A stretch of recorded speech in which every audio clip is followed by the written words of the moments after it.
It's solid snow.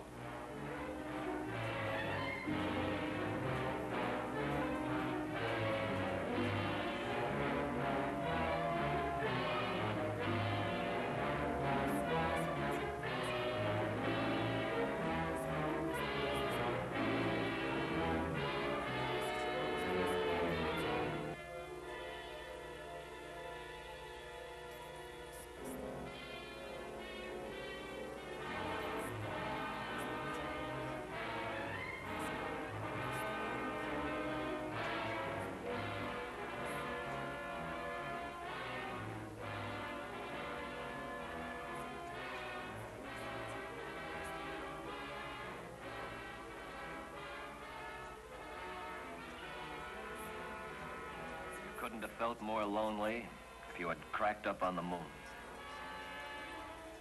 There you are, with your stomach tied up in knots. Suddenly you snap out of it. 2 men injured, 12 lives, all of them depending on you. Your crew chief is right on the ball, running the whole show while you've been staring at the scenery.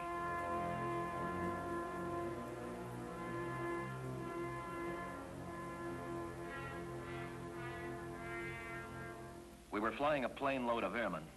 None of them had ever been in the Arctic before. One of them was wearing street shoes. The other would have been without a parka, but for the spare in our survival kit. The temperature was 40 below. We hadn't burned, thank God. For every piece of gear in that plane, a parka, a pair of boots, could mean one more man getting through this alive. We had rations for 5 days, and if we were careful, we could reasonably expect rescue within that time.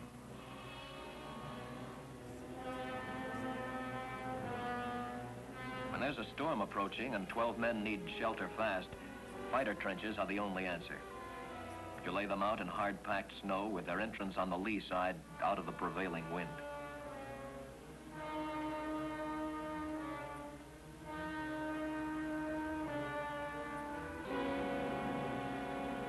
By the time you finish cutting your blocks, there's hardly enough strength in your arms to fit them together.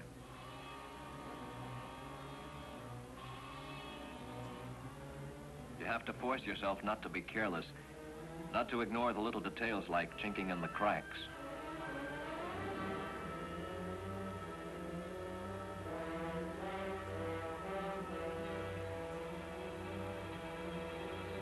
In the Arctic, ignoring little details can be fatal. For when you sweat, there's enough loss of insulation to cause freezing if you don't frequently air your inner clothing.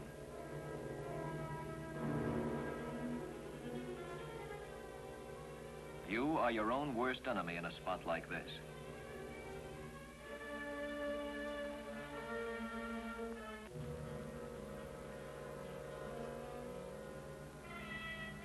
Another minute's carelessness, perhaps, and the oil will remain in the engines frozen, inaccessible and useless.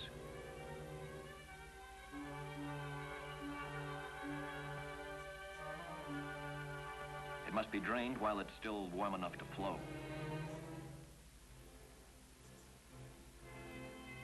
On the snow, it congeals and can be used to build signal fires. By this time, you're beginning to think clearly, figuring the odds. Your biggest worry is the injured men. They're put into a shelter using the life raft for a roof.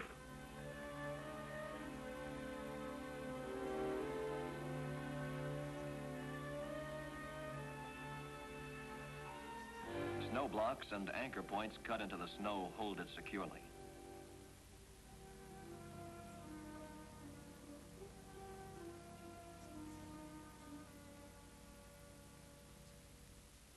The injured were coming out of shock. Now it would all hit them. They had some brutal facts to face.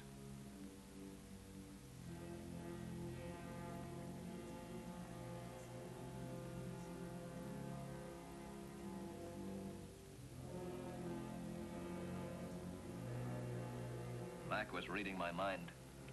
He didn't try to build any false hopes by minimizing the difficulties ahead of us.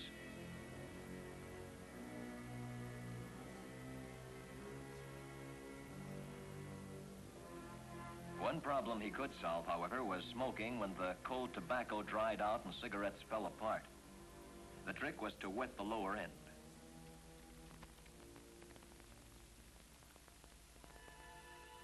Mac didn't talk very much. It was never easy to find out what he had in his mind.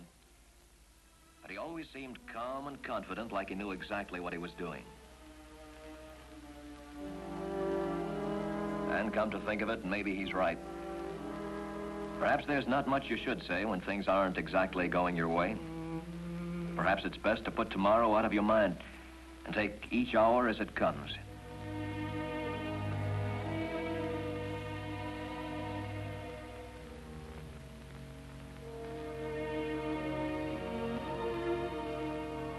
Duff's medical practice kept him busy treating an epidemic of frostbite.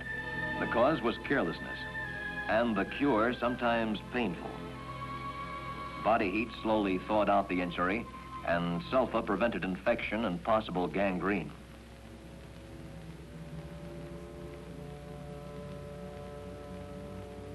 By this time, the altitude and cold made every movement exhausting. We barely managed to get our rations inside. Somehow, in the confusion and the bitter cold, we all got safely below the surface. The only other shelter available to us was the plane, which would have been impossible to heat. Here, out of the wind, the warmth of a single candle can save a man's life.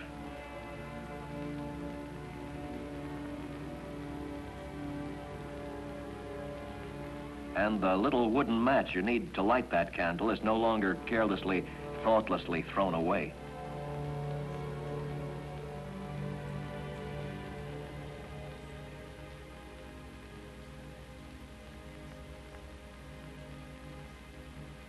It felt like a bonfire, just a flickering half-inch flame.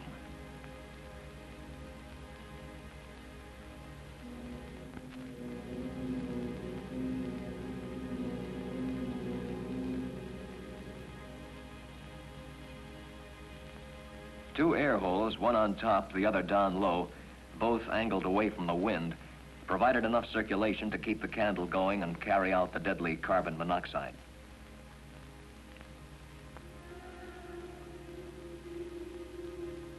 About this time, the storm hit us, and there was no other way of visiting Duff next door than to tunnel through the snow.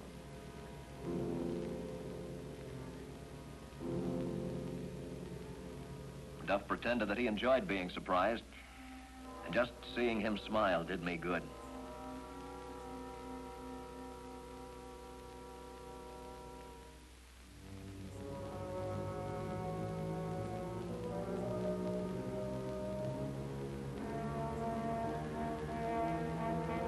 He'd been working over the injured since we crashed, and was badly in need of rest himself.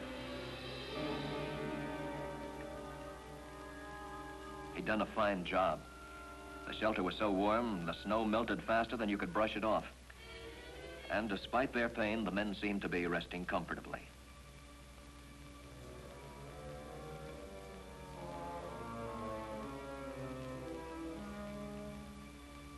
A life raft oar and nylon from the parachute made a first-class splint. You couldn't help feeling a lot of respect for these youngsters. There wasn't a word of complaint.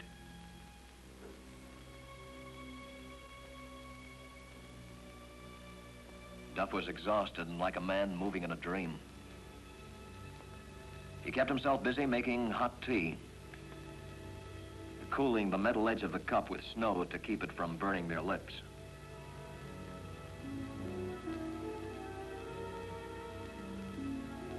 It looked like we were going to learn a lot about ourselves and each other before this was over.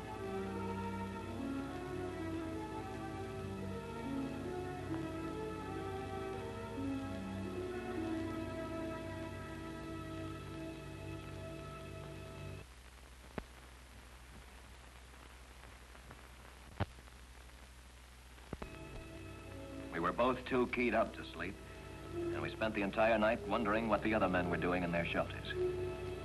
Wondering which of us would fail and which of us would succeed in fighting the enemy within ourselves. Panic, despair, carelessness. That's what we were really up against. It was a long night. But by the next morning, we knew exactly what to do. To get the men up and on their feet, and to keep them busy working to help a rescue plane locate our position.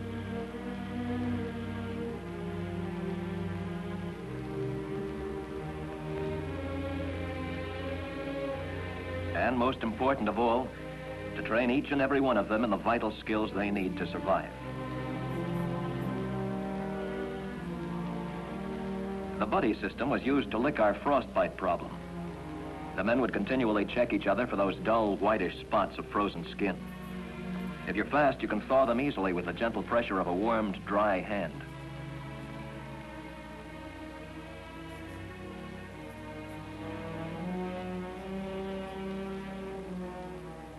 In this way, each man would be responsible for the safety and well-being of his partner. Mac got into the act with a lecture on snow blindness. As far as he was concerned, there was no excuse for not protecting your eyes. A sun shield could be made by putting slits into anything that will not transmit light. The Eskimos use wood or bone.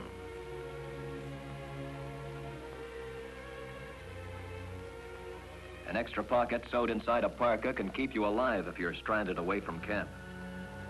We gave it to them straight. To keep your mittens tied to your parka, your inner clothing ventilated. From here in, it was up to each individual man.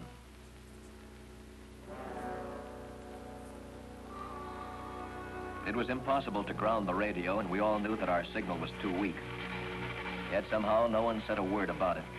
That kite looked too good up there. Signal fires were about all that we could really depend upon. The congealed oil was shoveled up from the snow onto a B4 bag tied to a piece of cowling. These fire sleds would keep our signal from melting down into the snow. Congealed oil was put on anything that would burn.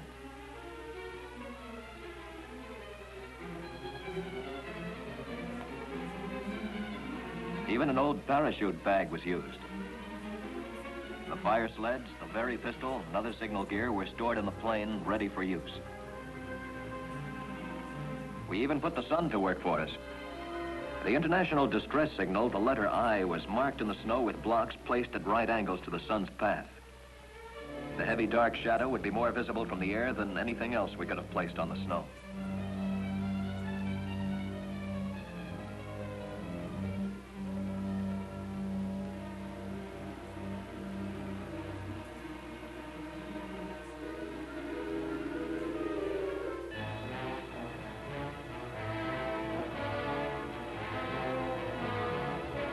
Greenland Heights Volunteer Fire Department ran a few time trials for our benefit.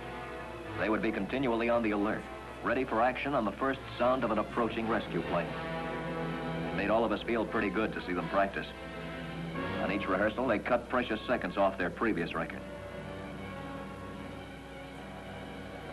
And sometimes you couldn't help pretending it was the real thing. Mac didn't kid himself for a moment. Instead of playing games, he went out and found a level, crevasse-free area and built a landing strip. The touchdown point and the boundaries were well marked and could be used for judging your height on an approach. If the weather would only hold clear, we had a chance. In 2 6-man caves, we could live together in something like comfort, warmth, and companionship. There was no telling how long we'd be here, and a cave with a snow block entrance would permit us to keep watch on each other through the long Arctic nights. Soundproofing was stripped from the plane for insulation beneath our sleeping bags. Conserving body heat became a major problem at this time. Frequent rest periods and hot food were all that prevented chilling due to overexertion. Dickens' head injury was as minor as he claimed. Out in the arm to all of us to see one of the injured men forgetting pain and trying his best not to burden the rest of us.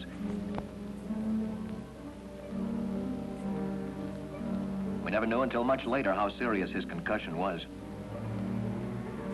By this time, we were exhausted.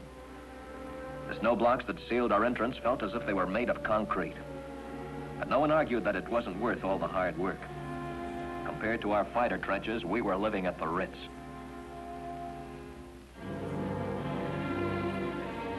The warmer temperatures inside the cave made keeping dry quite a problem. No matter how tired you were, every last bit of snow had to be brushed from your gear if you hoped to make use of it in the morning. Mac would need all the rest he could get, for there was a rough assignment for him tomorrow.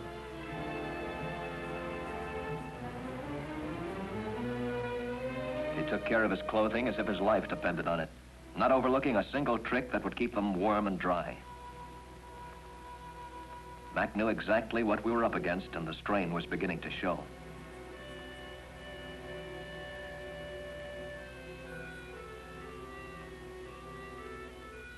Breathing air warmed through the hood of a parka ensured a good night's rest for us all. Even though sleeping with your socks was not exactly pleasant.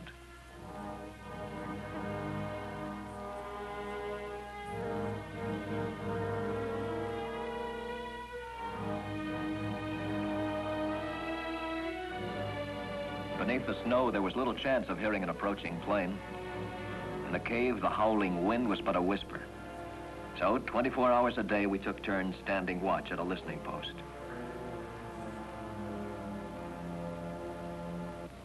Alone, by ourselves, each one of us had not been above asking some help from upstairs. But today was the first time we had all gathered together to ask that Mac's trip be made a little easier.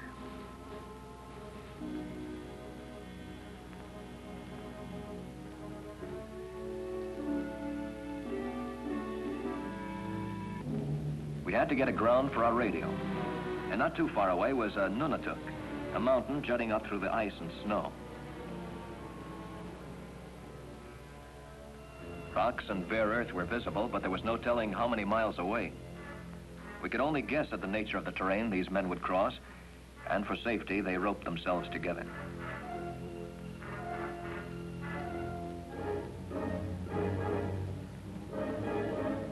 First time our group had been separated from each other. And back at main camp, there was nothing for us to do but sweat these men out each step of the way. We knew that Mac would be working the hardest, probing every doubtful patch of snow for crevasses that lurked just beneath the surface. Entire expeditions have disappeared with one misstep down into canyons of ice thousands of feet deep.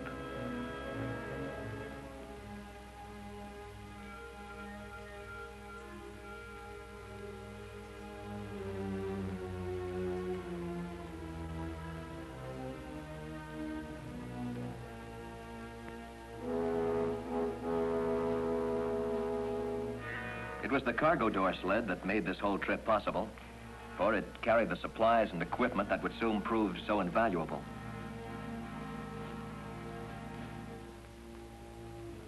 The Arctic whiteout, blending snow and sky together, in which the horizon itself disappears, was another hazard that could not be ignored. In a high wind with visibility reduced, there would be no return trip unless the trail was carefully marked with snow blocks. These frequent breaks were the only chance the men had to stretch sore muscles.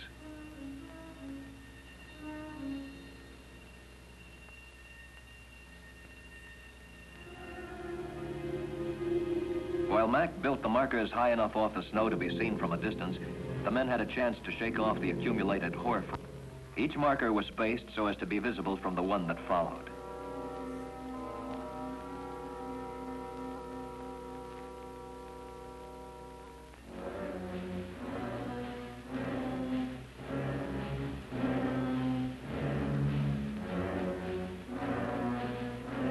It was their only lifeline back to main camp.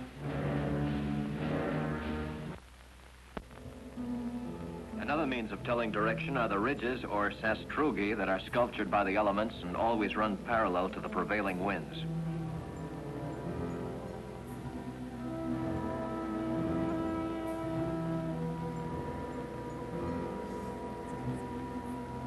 You can maintain an accurate course line if your direction of travel crosses these sastrugi at a constant angle.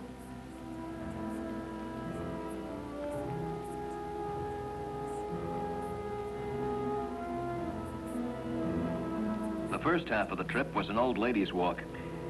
But then as they neared the Nunatak, the movement of the ice cap itself approaching the coastline formed giant crevasses that at first seemed impossible to cross. There was no choice but to zigzag back and forth, weaving their way through this area from one safe crossing to another. The URC-4 would give them a constant bearing on the signal we were transmitting from main camp, and no matter how often they altered their course, they could maintain a constant direction of travel.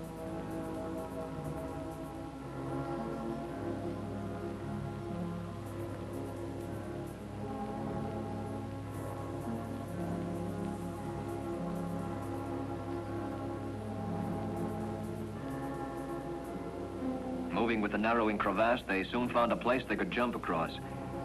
But first, the edge had to be tested to make certain that it could support their weight.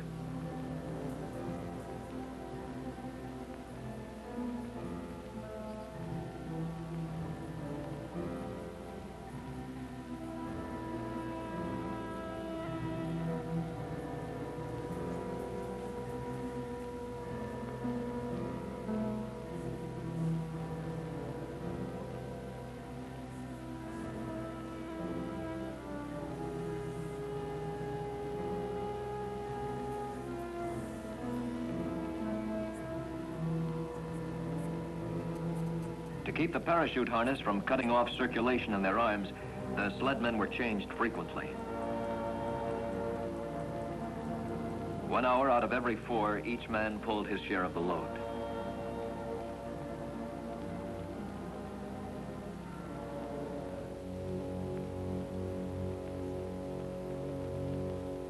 Each crevasse had to be judged as to which direction it was narrowing.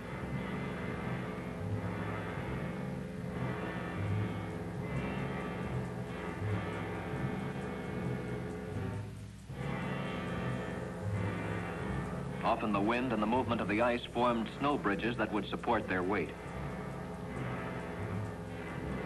After testing it, the men ran across separately, keeping the load down to an absolute minimum.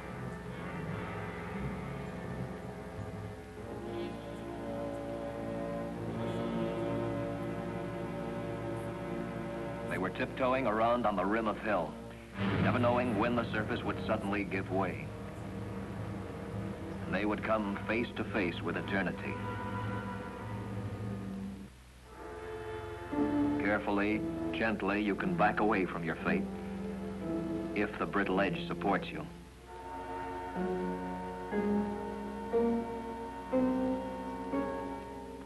If a good rope and a pair of strong hands are there when you need them.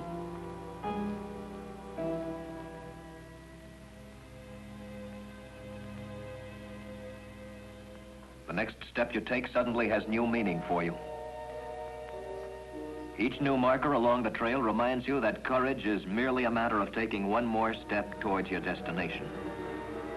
Until finally there is only one more crevasse to cross. Often when a snow bridge collapses, it forms a ledge 10 or 15 feet below the surface.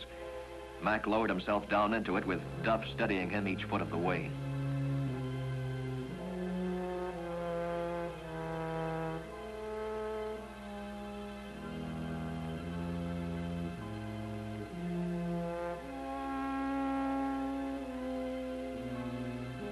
On the far wall of the crevasse, Mac cut wide, deep footsteps sloping down to support each man as we climbed back to the surface again.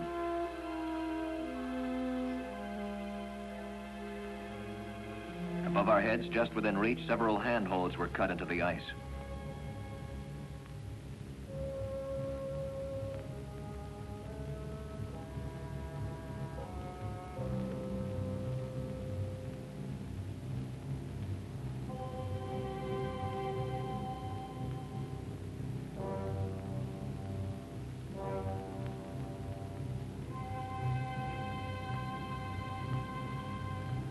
On the far side of the crevasse, Mac belayed the rope around the oar, protecting the second man climbing just behind him. The sled was unloaded and its gear roped across the crevasse.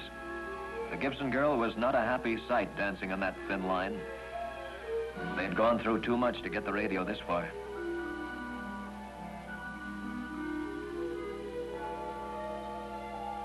Everybody was feeling high until they took a good look around. The Nunatak seemed further away than ever. It was like chasing a mirage that kept moving away from you. The clear, dry air of the Arctic destroyed all sense of distance. And all that kept up their spirits was the thought that the crevassed area was behind them.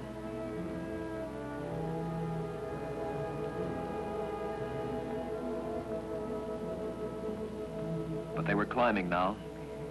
Greenland was spread out below them. And getting there was merely a matter of taking one more step and then another one.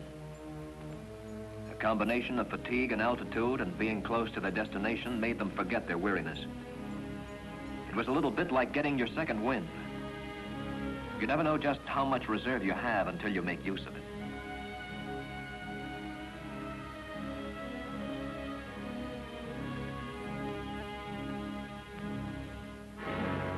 When they got off their feet, they thought they had arrived just in time.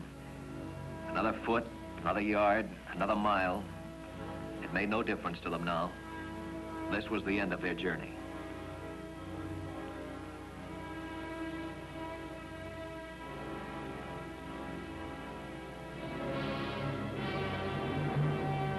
Slowly, however, with each labored breath, their strength returned.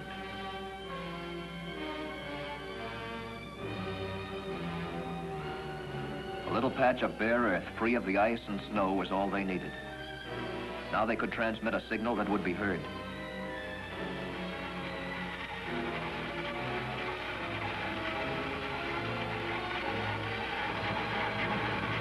Now, flying the antenna would be more than a futile gesture of hope. It was good to hear Mac's voice at last. He reported that they would continue transmitting until their arms dropped off, and that they were building a shelter for the night.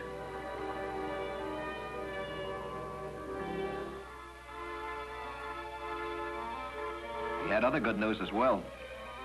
They had discovered the tracks of an Arctic bird called the ptarmigan, and had built several snares between the rocks, using smaller stones to guide the birds into the wire loops.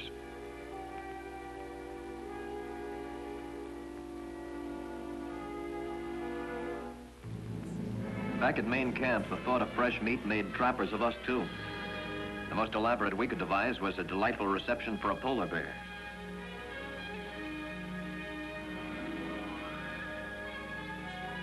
It was too risky to hunt one on foot with a carbine, so we merely invited him to dinner where he could be served a delicious bar of pemmican tied to the trigger of the gun from our survival kit.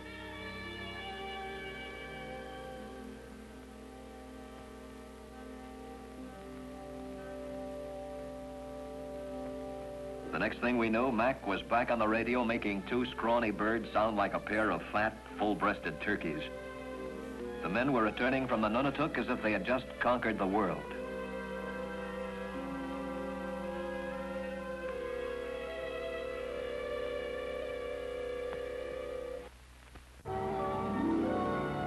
You'd be surprised how often you repeat the same old mistakes. Mac did his best to hold them down to a reasonable pace, but as far as they were concerned, they were as good as rescued. The frequent rests that he insisted upon were just annoying interruptions, and only one of the men had the good sense to follow Mac's lead, refreshing himself with deep breaths of air warmed through the back of a glove.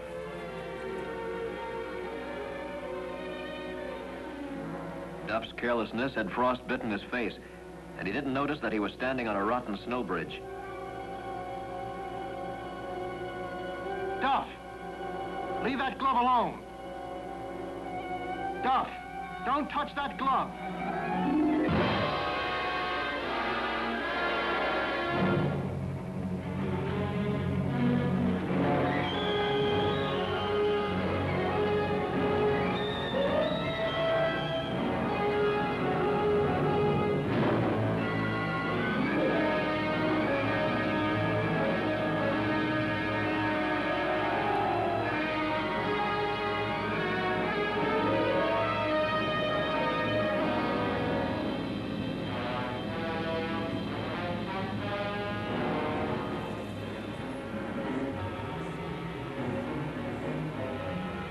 Don't move, Duff. Don't move.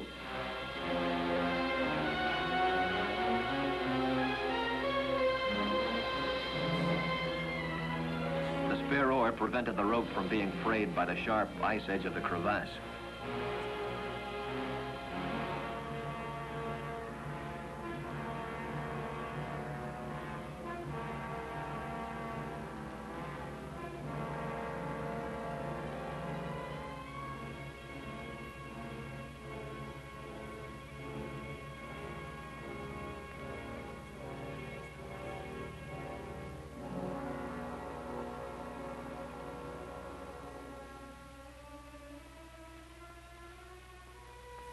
That last leg of their trip was a different matter, of course. They staggered into camp shaken and white, with little to say about the accident that could have killed them all.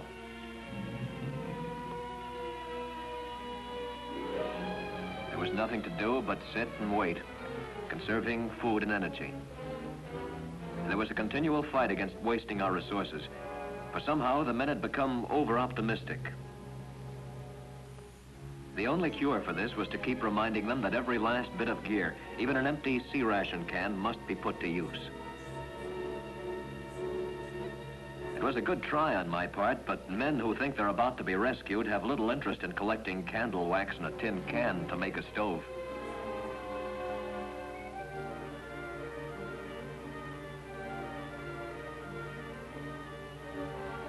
We had become careless about our living quarters as well.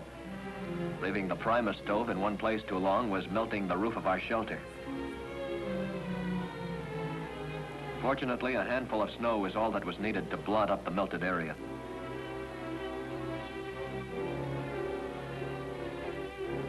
It soon became obvious that they were just barely able to tolerate my continual nagging. Until that evening, when the ventilating holes filled with snow and all my nagging paid off. From extreme optimism, they would drop into the depths of despair. A continual barrage of jokes helped to shatter the gloom.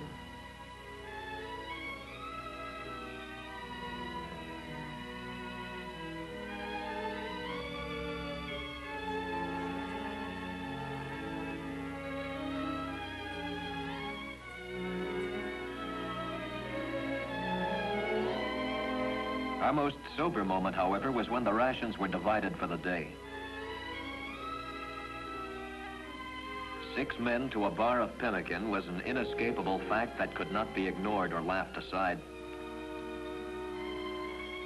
Each man was entirely alone, searching within himself for the courage to carry on. One more hour.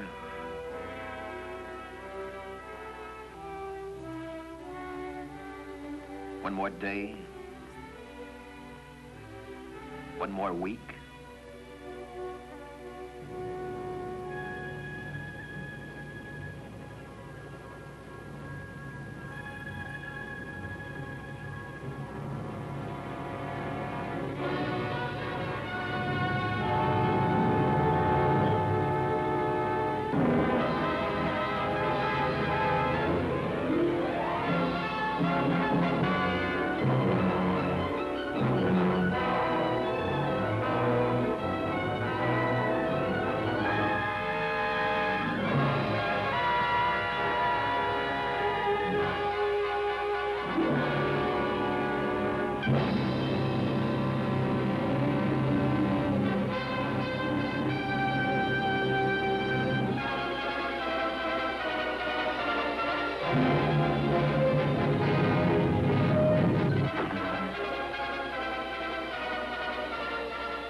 Only half the party could be flown out that first trip.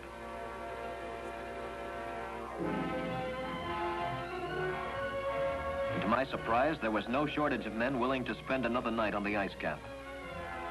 They had waited for this moment what had seemed a lifetime. Now they hid their disappointment without a word.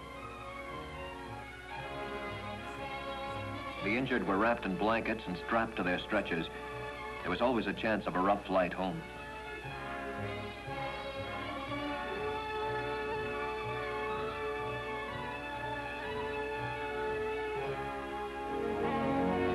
Only the men scrambling into the plane showed us how we all really felt. Or if the weather closed in on us again, no one knew when a return flight could be made.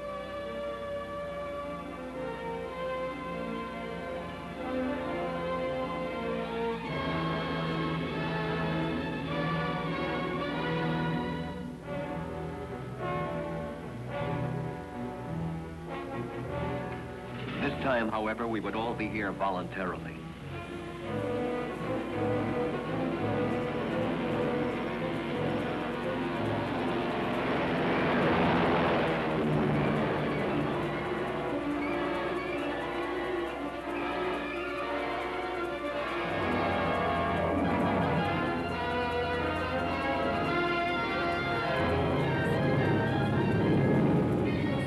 In 5 days, we had done more than just survive. Each man had discovered within himself a new reserve of strength and courage. Each man had learned that you will survive if you remain near your plane, ration your food and energy, make full use of your equipment and common sense, maintain a constant and alert lookout, and above all, never despair.